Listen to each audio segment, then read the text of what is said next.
My name is Max Wilbert. I'm a grassroots activist and environmentalist who, for decades, have been fighting the fossil fuel industry, fighting to raise awareness of global warming, and also fighting to protect habitat and wild places wherever I can. And I'm here on the southern coast of Oregon at the moment, and one of the reasons I'm here is to look at these areas that are under threat for proposed offshore wind energy facilities in this region. Specifically, the Bureau of Ocean Energy Management, which is a federal agency that was set up to essentially industrialize the offshore zones of the United States for the energy industry, is planning to open up wind energy leasing in two areas off the coast of Oregon, off Coos Bay and Brookings. Now, these projects are in the early stages. They're not actually building anything yet. They're not actually even doing the detailed offshore acoustic tests that they need to do in order to build a project like this. But that's coming, and I'm very concerned about it. I'm not the only one. There are many people who are very, very, very concerned about this because offshore wind energy has a bad track record around the planet of causing significant harm and destruction to sensitive marine ecosystems and natural communities. You only have to look at what's happening right now off the coast of Massachusetts and Rhode Island in New England to see the impacts on especially whales. In that area, it's the endangered species, the North Atlantic right whale, that is believed to be being pretty heavily impacted by the testing and installation of wind turbines in this region, in that region. Specifically, the impacts that you're looking at out there largely come from two main causes, to whales specifically, two main causes. One is the acoustic seismic testing of the underwater sediments. So in order to build these offshore wind turbines, they need to figure out what the ground looks like on the ocean floor so that they can figure out how to anchor them properly. There's an engineering challenge involved in that. And that means sending out these ships with very high-powered sonar arrays to blast sonar tests into the water to measure the reflection of that sonar back through the water and through the different layers of sediment to figure out what the bedrock is made of, how deep it is, what the different layers are, and so on. That process involves blasting sonar at 200 decibels or more of volume, which is high enough to literally burst the eardrums of whales and other marine mammals in some cases.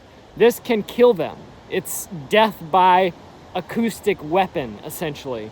And this isn't unique to the wind energy industry. In fact, the United States Navy has been in a lot of fights over the years off the coast of Hawaii, in the Gulf of Alaska, in other regions, for doing war games involving very high-powered acoustic tests for things like trying to find and locate enemy submarines. Now and they have to get special permits to do this that allow them to violate things like the Endangered Species Act and different laws that protect marine mammals in this country. So it's not just the wind energy industry, but what you're seeing is that here in the place like Southern Oregon, where this area has not been heavily industrialized, these are small rural communities, you have a fishing industry. It's not to say there are no problems, there are problems. But what you have behind me is a largely intact marine ecosystem that has avoided the harms of some of the worst human impacts on the oceans in places where there are oceanic dead zones where there's no oxygen, in areas where there have been massive offshore dredging projects, reclamation projects, and so on. That hasn't happened here, and now it's coming.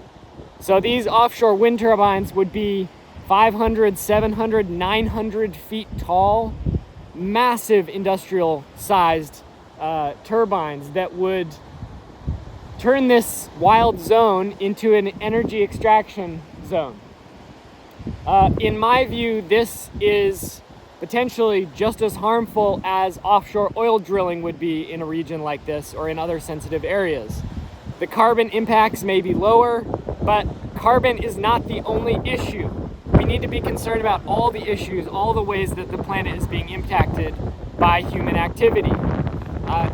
To my view, different people have different opinions on this, but to my view, this very clearly means that our modern high-energy industrial way of life is simply not sustainable. And it doesn't matter whether we're powering that with natural gas that's destroying the climate, with fossil fuels, or with hydropower that's destroying the rivers and killing the salmon, or with offshore wind that's killing whales. There are many other issues that would be associated with offshore wind in these communities. For example, these turbines in this area would be about 20 to 30 miles offshore. And the continental shelf drops off pretty steeply here, so the ocean gets thousands of feet deep out that far. And so you can't anchor directly to the ocean floor like you could in a shallow ocean.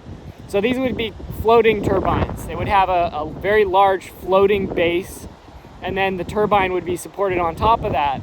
And to keep them from floating away, they would be supported with massive anchor chains dropping down to the ocean to anchor points on the seabed. Now those anchor chains wouldn't be taut, they'd be kind of loose. The turbines would be shifting around in different conditions.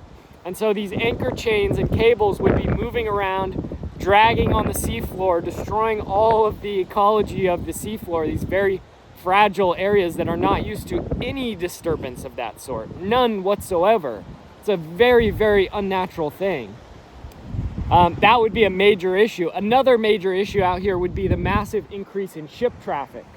So maintaining these turbines would require many dozens, possibly hundreds of visits per year to each set of turbine arrays by different maintenance vessels to fix things, to check on things, to top off the oil reservoirs. Oh yes, wind turbines use oil as a lubricant, pretty significant quantities of it. And for other things like repainting the turbines to avoid corrosion issues. So this ship traffic, for one, it's all going to be burning diesel fuel, so that's a climate change impact.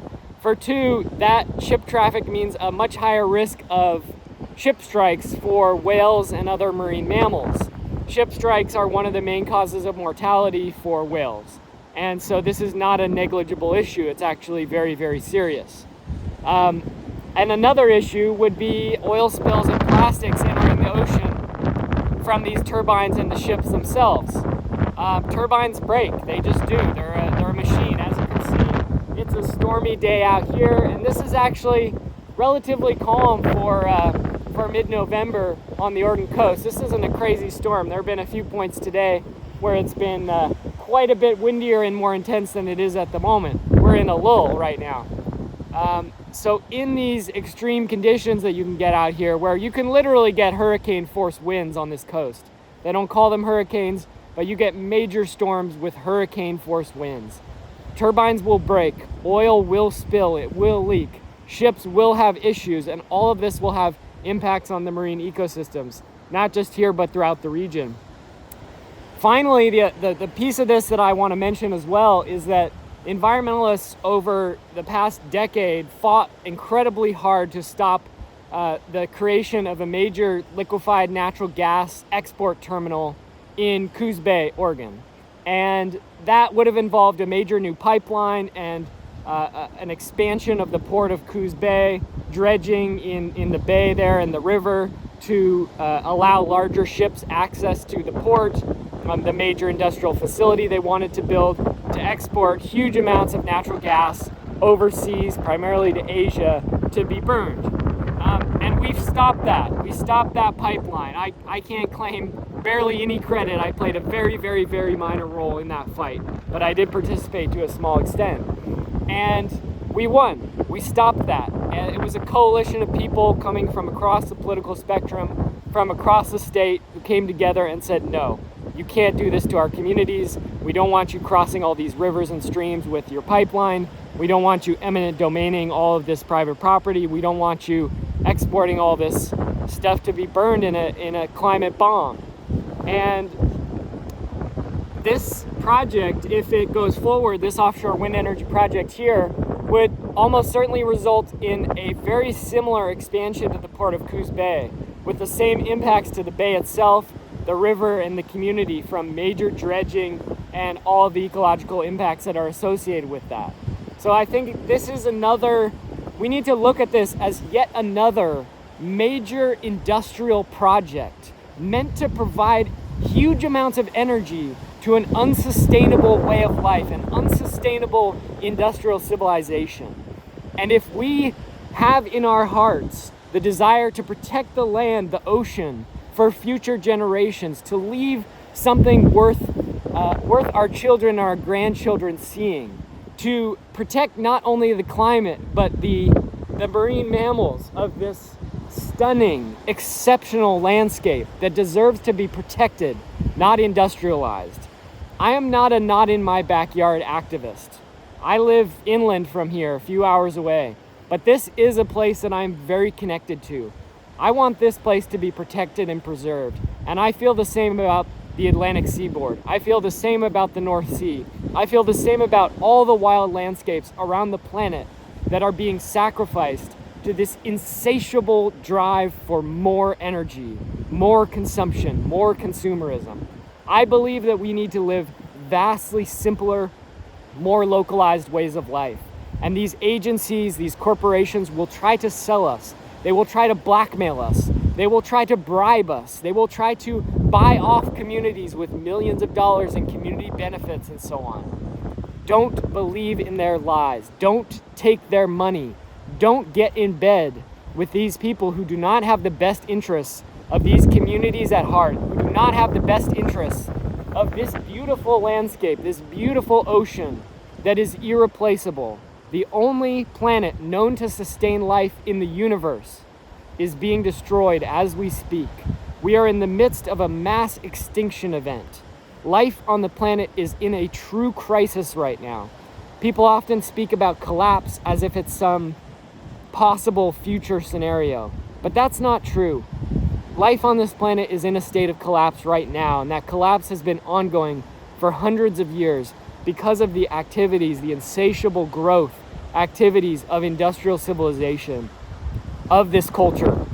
And we need to change our ways.